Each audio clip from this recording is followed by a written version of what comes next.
प्रिय विद्यार्थियों, नमस्कार। सभी को स्वागत है आप सभी का एक और नई वीडियो के अंदर। तो आज की इस वीडियो के अंदर अपने देखेंगे किस तरीके से महिलाओं व बालिकाओं के लिए निःशुल्क कंप्यूटर कोर्स के जो फॉर्म हैं वो आप घर बैठे अप्लाई कर सकते हो, वो भी अपने मोबाइल से।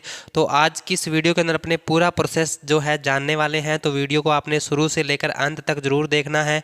तो सबसे पहले अपने यहाँ पर देख लेते हैं किस तरीके से आप फॉर्म को अप्लाई कर सकते हो। तो इसके अंदर आपने सबसे पहले अपने मोबाइल के अंदर जो क्रोम ब्राउज़र है उसको ओपन कर लेना है, और क्रोम ब्राउज़र ओपन करने के बाद यहाँ पर आपने इसके अंदर इस साइट को लगाना है www.myarkshell.com/wcd, या फिर इसका लिंक है जो आपको इस वीडियो के डिस्क्रिप्शन में मिल जाएगा। और यहाँ पर इस तरीके से इसका इंटरफेस आ जाएगा। एक बार आपने इसको रिफ्रेश कर लेना है तो ये एरर इस प्रकार से हट जाएगा। उसके बाद यहाँ पर आपने जन आधार कार्ड को अप्लाई करके और इस कैप्चा कोड को आपने इसके अंदर ऐड कर देना है। यहाँ पर मैं कैप्चा कोड ऐड कर देता हूँ, और उसके बाद यहाँ पर आपने कैप्चा कोड ऐड करने के बाद उसके अंदर यहाँ पर गेट डिटेल्स पर क्लिक करना है। तो गेट डिटेल्स पर जैसे आप क्लिक करोगे तो यह आपको रीडायरेक्ट कर देगा, यानी जन आधार के अंदर जितने भी सदस्य जुड़े हुए हैं वो यहाँ पर सभी के सभी इस तरीके से शो करेगा। अब आपने किस कैंडिडेट का फॉर्म अप्लाई करना है तो वो आप यहाँ पे देख सकते हो, सभी के सभी कैंडिडेट्स के नाम यहाँ पर शो हो रहे हैं। तो अभी जिस कैंडिडेट का आपने फॉर्म अप्लाई करना है उस पर आपने प्रोसीड पर क्लिक करना है। तो उसके यानी जन आधार के साथ में जो भी मोबाइल नंबर आपका ऐड किया होगा उसके ऊपर एक OTP जाएगा, जो कि OTP यहाँ पे अपने इस प्रकार से इसको वेरीफाई करेंगे। और वेरीफाई करने के बाद यहाँ पर इस तरीके से इसका जो इंटरफेस है वो हो जाएगा। यहाँ पर आपको 3 कोर्सेज़ के अंदर आप अप्लाई कर सकते हो। तो यहाँ पर सबसे पहले अपने RCIT के अंदर अप्लाई करना है, तो RCIT वाले ऑप्शन पे अप्लाई नाउ करेंगे और यस प्रोसीड पर क्लिक करेंगे। तो उसके बाद यहाँ पर इस तरीके से इसका जो इंटरफेस यहाँ पर ओपन हो जाएगा। सबसे पहले आपको डिस्ट्रिक्ट सेलेक्ट करनी है, यानी डिस्ट्रिक्ट से आप हो वो डिस्ट्रिक्ट आपने यहाँ पर सेलेक्ट कर लेनी है। जैसे मैं यहाँ पर गंगानगर डिस्ट्रिक्ट सेलेक्ट कर लेता हूँ। उसके बाद आपने तहसील सेलेक्ट करना है, तो यहाँ पर मैं अनूपगढ़ तहसील के अंदर यानी है, तो यहाँ से अनूपगढ़ तहसील में सेलेक्ट कर लूँगा। और सबसे पहले आपको यहाँ पर इस तरीके से यानी सेंटर का नाम सेलेक्ट करना है। यहाँ पर जितने भी सेंटर्स आपके तहसील के अंदर है उनका नाम यहाँ पर आ जाएगा।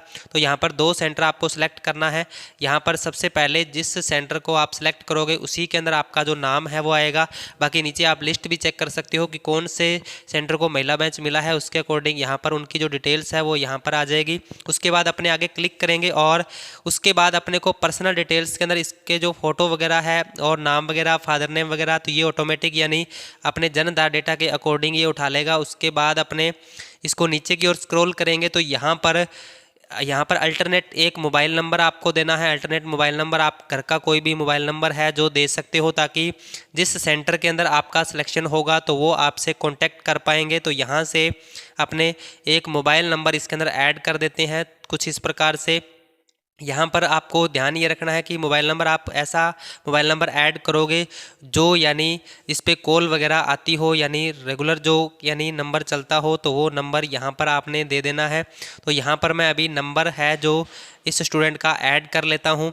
नंबर ऐड करने के बाद यहाँ पर अपने उसके बाद आपको इस प्रकार से नंबर अपने ऐड कर लिया। उसके बाद यहाँ पर अपने ईमेल आईडी इसके अंदर एंटर करनी है। ईमेल आईडी वैसे अगर आपके पास अगर कोई ईमेल आईडी है तो आप यहाँ पर दे सकते हो, अन्यथा अगर आपके पास कोई ईमेल आईडी नहीं है तो आप इसको खाली भी छोड़ सकते हो। तो यहाँ पर मैं एक जो मेरा जीमेल आईडी है वो मैं यहाँ पर डाल देता हूँ कुछ इस प्रकार से। तो ये अपना एक जीमेल आईडी ऐड होगी। उसके बाद यहाँ पर असेंबली एरिया आपको सेलेक्ट करना है, जो भी असेंबली एरिया आपका लगता है, तो यहाँ पर मैंने सेलेक्ट कर लिया। यहाँ पर आपको मीडियम ऑफ स्टडी हिंदी कर देंगे, अपने विक्टिम ऑफ वायलेंस के अंदर अपने नो करेंगे। यहाँ पर फीमेल रिजर्वेशन कैटेगरी क्या है, तो ये स्टूडेंट है तो अपने यहाँ से अदर। और उसके बाद यहाँ पर अपने इसके अंदर अपने सेलेक्ट करना है कि आगे हिंदू, मुस्लिम, सिख जो भी यानी कास्ट से आप हो उसके अकॉर्डिंग आपने यहाँ से सेलेक्ट कर लेना। तो अपने यहाँ से इसको हिंदू सेलेक्ट कर देते हैं। हिंदू अपने यहाँ से इस प्रकार से सेलेक्ट करेंगे रिलीजन के अंदर। उसके बाद इसको आगे अपने नेक्स्ट करेंगे। क्वालिफिकेशन डिटेल्स आपको डालनी है यहाँ पर। सबसे पहले 10th यानी आपके अगर सबसे पहले 10th की मार्कशीट आपने ऐड करनी है, जिसमें यानी आपने गवर्नमेंट स्कूल से की है या प्राइवेट स्कूल से की है, तो वो आपने यहाँ पर ऐड कर देना है। तो अपने मार्कशीट के ऊपर लिखा होता है, तो यहाँ पे मैं गवर्नमेंट स्कूल डाल देता हूँ। उसके बाद कौन से बोर्ड से आपने की है, तो RBSC बोर्ड। और यानी 10th की मार्कशीट पर जो रोल नंबर लिखा हुआ है वो रोल नंबर यहाँ पर अपने इस प्रकार से ऐड कर देंगे। तो यहाँ पर ये रोल नंबर कुछ इस प्रकार से लिखा हुआ आएगा आपको, यानी बिल्कुल भी इसके अंदर दिक्कत नहीं आएगी। बस आपने अपना रोल नंबर जो है वो ऐड कर देना है। यहाँ पर अपने सही से रोल नंबर को ऐड करोगे, उसके आगे 0 नहीं लगाना है।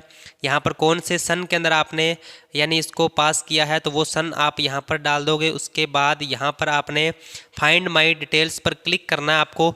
तो यहाँ पर अगर डिटेल्स आपकी ऑटोमेटिक उठा लेता है, वरना आपने परसेंटेज यहाँ पर ऐड कर देना है। 10th की मार्कशीट के अंदर जितने परसेंट आपके हैं वो परसेंट आप यहाँ पर ऐड कर दोगे। परसेंटेज ऐड करने के बाद सिलेक्ट डिवीज़न, आपको यानी डिवीज़न कौन सी है, फर्स्ट सेकंड जो भी डिवीज़न है आपकी वो आप यहाँ पे ऐड कर दोगे। मंथ ऑफ पासिंग मंथ आपने यहाँ पर ऐड करना है।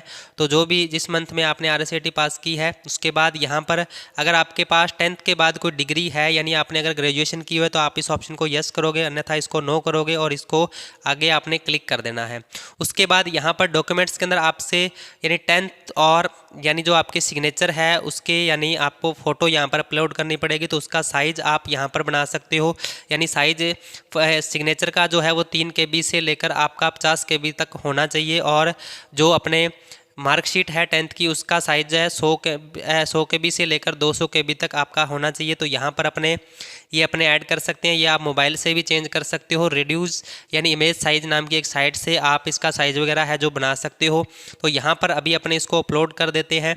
उसके बाद यहाँ पर अपने ये दोनों चीज़ें अपलोड करने के बाद तीसरा अपने से मांग रहा है गवर्नमेंट स्कूल सर्टिफिकेट। तो ये आप अगर आपके पास गवर्नमेंट के थ्रू गवर्नमेंट स्कूल का कोई सर्टिफिकेट है तो वो आप ऐड कर सकते हो, अन्यथा आप यहाँ पर 10th की मार्कशीट को ही अपलोड कर दीजिए।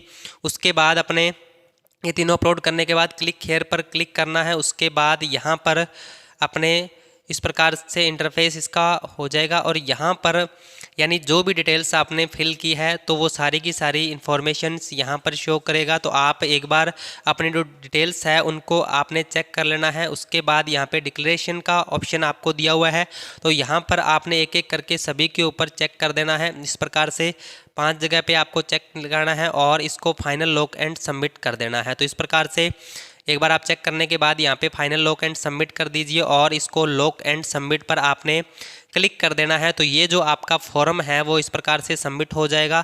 अभी यहाँ पे एक एप्लीकेशन नंबर आपको दिया हुआ है, इसको आप टैप करके कॉपी कर लीजिए ताकि आप अपना जो रजिस्ट्रेशन का एक प्रिंट है वो आप डाउनलोड कर सकते हो। उसको आप कैसे कर सकते हो, तो अब अपने एग्जिट पर क्लिक करना है और यहाँ पर डाउनलोड एप्लीकेशन का एक ऑप्शन आपको दिया हुआ है, इस पर क्लिक करना है और इंटर एप्लीकेशन ID वो आपको यहाँ पर पेस्ट करना है। और नीचे यहाँ पर आपको एक कैप्चा कोड दिया हुआ है जो कि यहाँ पर आप ऐड कर दीजिए।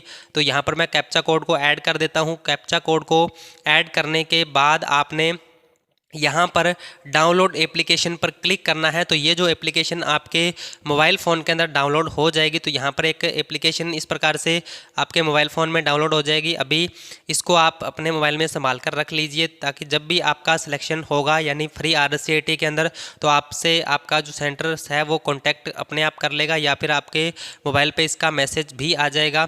तो इस प्रकार से अपने RSAT कोर्स के अंदर इसको यानी अपने फॉर्म को अप्लाई कर सकते हैं। तो इसी प्रकार RSCFA और RSCSCP की जो है वो भी अपने इसके अंदर अप्लाई कर सकते हैं। तो वीडियो आपको कैसी लगी इसका फीडबैक आपने कमेंट में ज़रूर बताना है और इसी प्रकार के कंप्यूटर से संबंधित वीडियोज़ के लिए आपने हमारे चैनल को लाइक शेयर एंड सब्सक्राइब जरूर करना है। मिलते हैं नेक्स्ट वीडियो में कुछ नए इंपॉर्टेंट टॉपिक के साथ, तब तक के लिए जय हिंद जय भारत।